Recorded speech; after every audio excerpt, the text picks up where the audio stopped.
¿Veis a este hombre? Se llama Pierre Poilievre y se le conoce como el Trump canadiense. Según los sondeos, que le dan más de 20 puntos de ventaja, tiene todas las papeletas para ser el próximo primer ministro de Canadá, tras la dimisión de Justin Trudeau, que conducirá probablemente a unas elecciones anticipadas la próxima primavera. Poilievre, líder del Partido Conservador, es un populista de personalidad abrasiva y tono cortante. Es conocido por sus exabruptos y sus insultos al estilo de Donald Trump.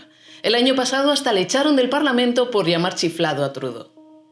También ha plantado cara a Donald Trump, al que ha amenazado con represalias si repite eso de que quiere anexionar Canadá a Estados Unidos, como afirmó recientemente. Poilievre ha agitado el fantasma de una guerra comercial entre los dos grandes socios y vecinos y recordado a Trump que Canadá, entre otras cosas, suministra petróleo y gas con enormes descuentos a las refinerías y las plantas de gas natural licuado estadounidenses. A nivel interno, Poilievre promete, si llega al poder, reducir el gasto público y la burocracia, así como bajar los impuestos. Sus dos bestias negras son la inflación y la inmigración, que en su opinión están fuera de control. En lugar del America First, Poilievre defiende el Canada First. This is capital. We wonder what capital is. Capital is advanced machinery like this. Su mensaje cala en los ricos conservadores, pero también y sobre todo en las clases bajas y medias que se sienten abandonadas por el gobierno actual. Más puntos en común con Trump. Desprecia a las élites políticas y rechaza y boicotea a los medios tradicionales. También critica las medidas para luchar contra el cambio climático, como la tasa carbono o el impuesto sobre la contaminación, y quiere retomar proyectos de gasoductos y refinerías abandonados por razones medioambientales. Poilievre es próximo al movimiento libertario. Rechaza medidas para el control de armas y aboga por una intervención mínima del Estado en la vida de los ciudadanos. Como veis, en la forma se parece a Trump, con brochazos libertarios al estilo del argentino Javier Milei. Pero Poilievre es peculiar en otros aspectos, posiblemente debido a su historia personal. Porque él no es un rico heredero como Donald Trump, ni se ha criado en los ambientes del poder como Justin Trudeau. Poilievre fue abandonado al nacer por su madre, que lo tuvo con solo 16 años. El bebé fue adoptado por un matrimonio de profesores francescois, una comunidad francófona del oeste canadiense, que más tarde también adoptó a su hermano pequeño. En la adolescencia su vida dio otro vuelco. Sus padres adoptivos se separaron, su padre salió del armario y se fue a vivir con otro hombre.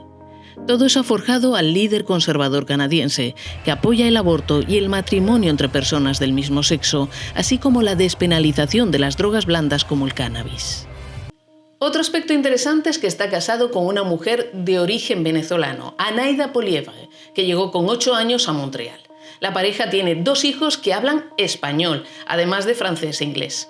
Su familia es un reflejo del melting pot canadiense, la increíble mezcla cultural del país, en aparente contradicción con su rechazo a la inmigración. En realidad, Pierre Poilievre no se opone a la inmigración por principio.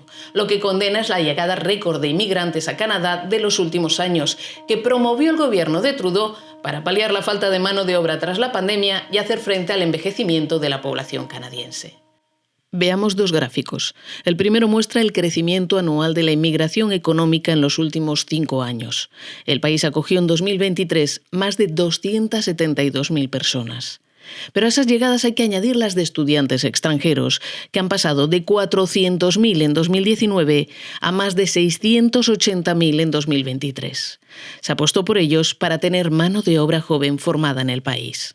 El problema es que esa llegada masiva de extranjeros generó otros problemas, entre ellos una grave crisis inmobiliaria debido a la falta de viviendas suficientes para tanta gente. Los precios de los pisos y los alquileres se han disparado en las ciudades, hasta volverse inabordables para muchos canadienses.